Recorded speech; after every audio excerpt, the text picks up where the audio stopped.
කුවේට් යුද්ධයක් පටන් අරගෙනද සයිරන් සද්ද ගුවන් ආරක්ෂක පද්ධතිය තානාපති කාර්යාල වසා දමා මේ දිනවල කුවේට් ඇත්තටම මොනවද වෙන්නේ?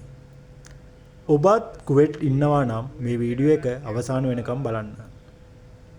මේ දිනවල මාධ්‍ය පෙරදිග ප්‍රදේශයේ උණුසුම් වාතාවරණයක් ඇති වෙලා තියෙනවා.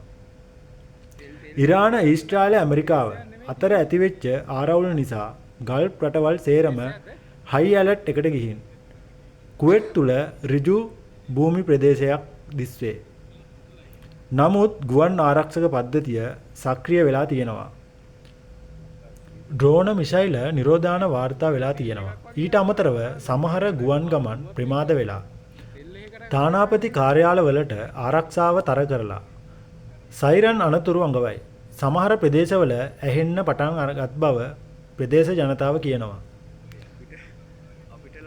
ඒත් කලබල වෙන්න හේතුවක් නැහැ. රජය පූර්වාරක්ෂක පියවර ගන්නවා.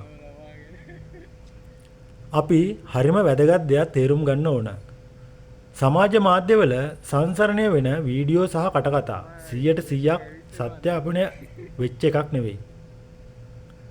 දැනට කුවේට් යුද කලාපයක් නොවේ.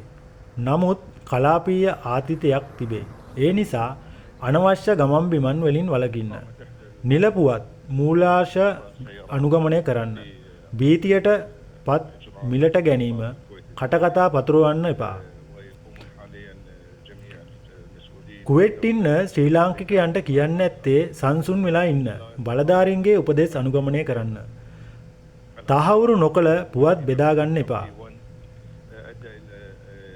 තත්ත්වය නෝමල් වෙනවා. අපි අප්ඩේට් එකේ ඉන්නම්. මේ වගේ අප්ඩේට් වීඩියෝ ගෙන්න ගන්න ඕන නම් මගේ channel එක subscribe කරන්න. like කරලා share කරන්න. comment එකේ ඔයා ඉන්න ප්‍රදේශය ඔයාට සයිරන් සද්දයක් ඇහුණාද නැද්ද කියලා comment එකක් දාගෙන යන්න. අලුත් වීඩියෝ එකකින් අලුත් news එකකින් හමු වෙමු. හැමෝටම සුබ දවසක්. أن المطار الكويت متوقف منذ صباح اليوم، وأن حاليا سنقوم بعمل إجراءات وتقييم للوضع. حاليا الخطوط الجوية الكويتية لا تعمل ولا شركة طيران تعمل من مطار الكويت الدولي إلى أن يتم تقييم المخاطر الواقعة على مطار الكويت الدولي. وأنا لله الحمد نطمئن كافة الجمهور أن الوضع تحت السيطرة من قبل الجهات المعنية في الدولة، ويقومون في كل الإجراءات المطلوبة منهم.